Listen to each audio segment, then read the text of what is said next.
ساتھ اللہ کی محبت کا تعلق نہیں ہے۔ ایسے لوگ ظواہر پرست ہو جاتے ہیں، ظاہری چیزوں کے غلام ہو جاتے ہیں، ان کی شریعت ان کو کچھ بھی نہیں فائدہ پہنچاتی۔ کورے کے کورے، سخت دل کے سخت دل انسانیت کی اعلیٰ قدروں سے آری اس دنیا سے گزر جاتے ہیں، کچھ بھی فائدہ ان کو نہیں ہوتا۔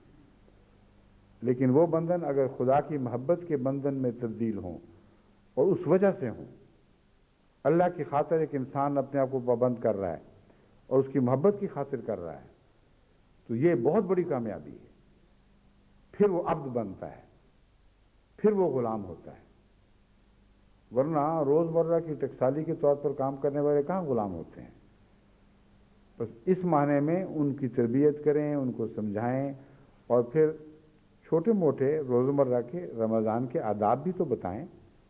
روزے کیسے رکھے جاتے ہیں، کیوں رکھے جاتے ہیں؟ حضرت صلی اللہ علیہ وآلہ وسلم نے اس سلسلے میں جو نصیحتیں فرمائیں ان سے کچھ ان کو آگاہ کریں، تو رفتہ رفتہ ان کی تربیت ہوگی۔ اور اگر ان کو یہ تجربہ رمضان میں ہو گیا کہ ان کو لیلۃ القدر نصیب ہو گئی، یعنی وہ رات آئی جو رات کہلاتی ہے مگر سب سے زیادہ منور ہے اور سب سے زیادہ روشنیاں اور دائمی روشنیاں پیچھے چھوڑ جاتی ہے، تو پھر اللہ تعالیٰ کے فضل کے ساتھ ہو سکتا ہے وہ آپ کو سنبھالنے والے بن جائیں، آپ کو ان کو سنبھالنے کی ضرورت نہیں رہے گی۔ ایسے لوگ میں نے دیکھے ہیں جب ان میں احمدیت میں ان میں انقلاب برپا ہو جاتا ہے، وہ ہر ابتلا سے اوپر نکل جاتے ہیں، کوئی ٹھوکر ان کے لیے ٹھوکر نہیں رہتی۔ وہ یہ نہیں کہتے کہ وہ دیکھو جی فلاں یوں کر رہا ہے، انہوں نے ہمیں احمدیت دی، اپنا یہ حال ہے۔ وہ اپنے آپ کو خدا کا ان سے بہتر نمائندہ سمجھنے لگتے ہیں اور ان کی فکر کرتے ہیں، ان کی تربیت کرتے ہیں، ان کو سمجھاتے ہیں۔ ایسے لوگ ہیں جو ان کی ہمیں آج ضرورت ہے دنیا کو سنبھالنے کے لیے۔ اگر ایسے ہی رہنے دیا گیا کہ ہر وقت آپ ہی نے ان کو سنبھالے رکھنا ہے، تو آپ کی طاقت میں تو یہ سنبھالنا بھی نہیں، انہوں نے پھر آگے دنیا کو کیا سنبھالنا ہے۔ اس لیے رمضان سے یہ فائدہ اٹھائیں۔ میں چند احادیث جتنا بھی وقت ہے آج آپ کے سامنے رکھتا ہوں، باقی انشاءاللہ آئندہ خطبے میں بیان کروں گا اور اس مضمون کو آگے بڑھاؤں گا۔ حضرت ابو ہریرہ بیان فرماتے ہیں کہ حضرت صلی اللہ علیہ وآلہ وسلم نے فرمایا، جو شخص جھوٹ بولنے اور جھوٹ پر عمل کرنے سے اجتناب نہیں کرتا، اللہ تعالیٰ کو اس کے بھوکا پیاسا رہنے کی کوئی ضرورت نہیں ہے۔ اب یہ دو باتیں ہیں جو بیان فرمائی گئی ہیں، جھوٹ بولنے سے اور جھوٹ پر عمل کرنے سے۔ ان میں فرق کیا ہے؟ بعض لوگ تو عادتاً جھوٹ بول دیتے ہیں، ایک بات اس کو خاص مقصد حاصل کرنا نہیں ہوتا بلکہ صرف اپنی شیخی ہوتی ہے۔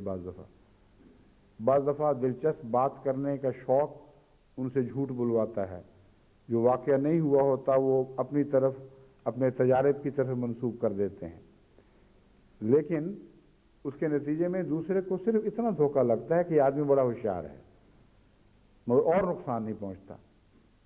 مگر یہ جھوٹ یہاں نہیں رہا کرتا۔ جو شخص ایسا جھوٹ بولے پھر وہ جھوٹ اس کے عمل میں داخل ہوتا ہے اور اس کی ساری زندگی کو جھوٹا بنا دیتا ہے۔ وہ کمائی جھوٹ کی کرتا ہے، وہ خطروں سے بچتا ہے تو جھوٹ کی پناہ میں آ کر بچتا ہے، وہ تمنائیں کرتا ہے تو اس کی تمناؤں میں جھوٹ اس کا مددگار بن جاتا ہے اور اس کے اعمال میں رس بس جاتا ہے۔ یہ وہ جھوٹ ہے جس کی طرف حضرت اقدس محمد رسول اللہ صلی اللہ علیہ وسلم نے توجہ دلائی کہ رمضان میں اس بدبخت چیز کو چھوڑو، اور اگر اس کو نہیں چھوڑو گے تو یہ رمضان تمہیں کوئی فائدہ نہیں دے گا۔ فرمایا اللہ کو کیا دلچسپی ہے کہ تم بھوکے رہو نہ رہو، خدا تو رازق ہے، خدا تو احسان کرنے آیا ہے۔ بھوک اگر کسی نیکی کا پیش خیمہ بنتی ہے، اگر بھوک خدا کی خاطر ہے اور اس کے نتیجے میں اللہ سے کوئی تعلق باندھتی ہے تو پھر یہ بھوک پیاری ہے، ورنہ فی ذات ہی بھوک کی کوئی حقیقت نہیں ہے۔ تو حضرت صلی اللہ علیہ وآلہ وسلم کی اس نصیحت کو پکڑیں اور اس نصیحت سے اپنے سفر کا آغاز کریں، کیونکہ اکثر جو نومبائین ہیں ان کو تو میں نے سچا ہی دیکھا ہے، خصوصاً یورپ میں اکثر لوگ سچ کے عادی ہیں۔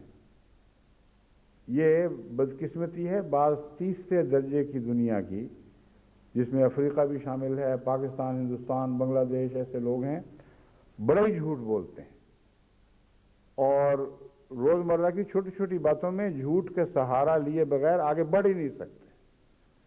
ان کے سیاستدان بھی جھوٹے، ان کے پولیس کارندے بھی جھوٹے، ان کے سول سروس والے بھی جھوٹے، ان کے تقوی انصاف قائم کرنے والے بھی جھوٹے، ان کے مانگنے والے بھی جھوٹے، ان کے دینے والے بھی جھوٹے۔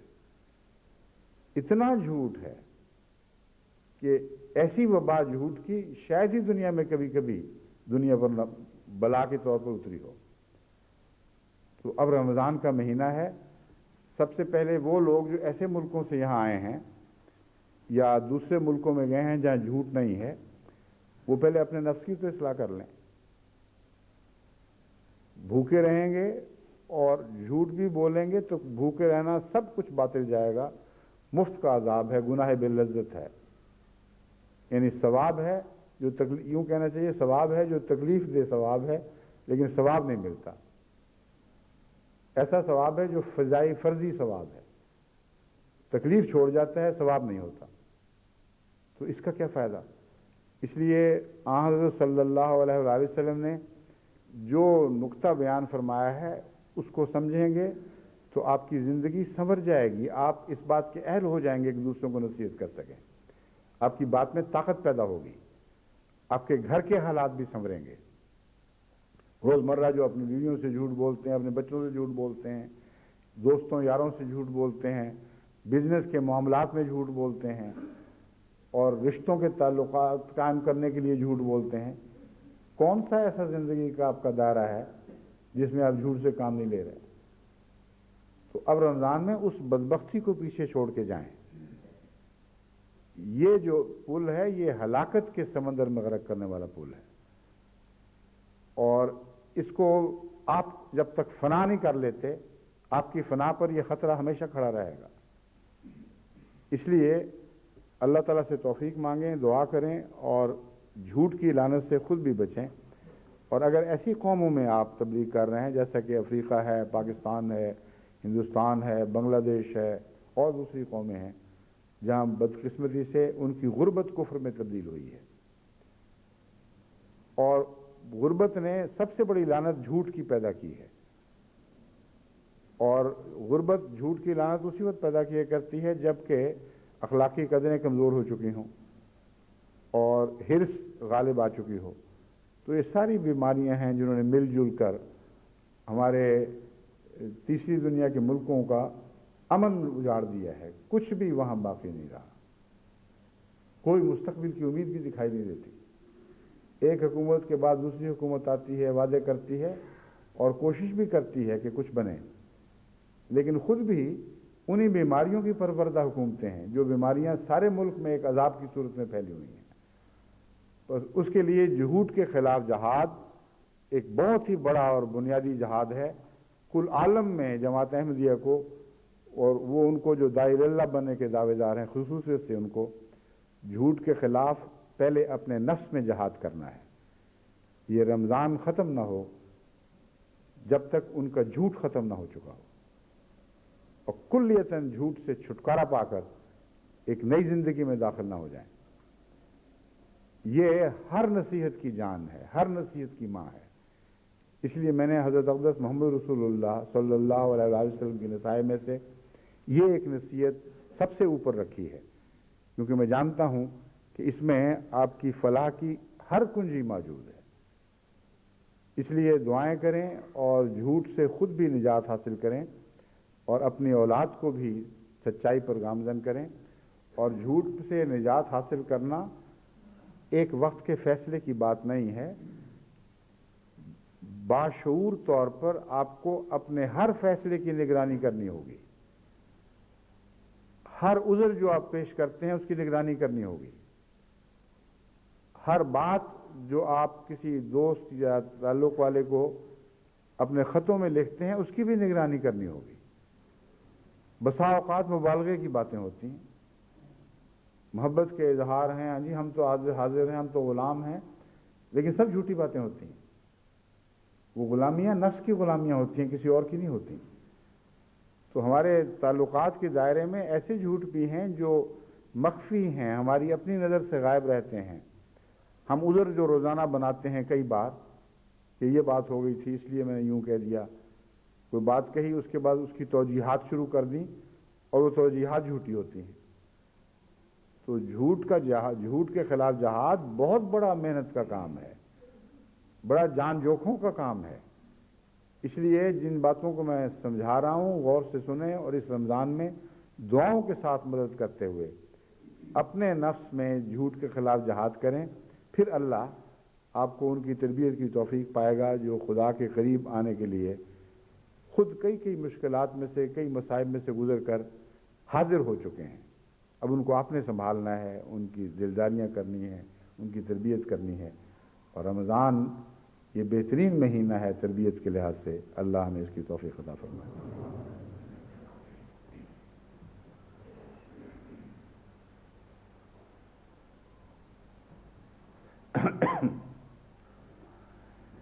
الحمد للہ نحمدہ ونستعینہ ونستغفرہ ونؤمن بہ ونتوکل علیہ ونعوذ باللہ من شرور انفسنا ومن سیئات اعمالنا من یہدہ اللہ فلا مضل لہ ومن یضلل فلا ہادی لہ ونشهد ان لا اله الا الله وحده لا شريك له ونشهد ان محمدا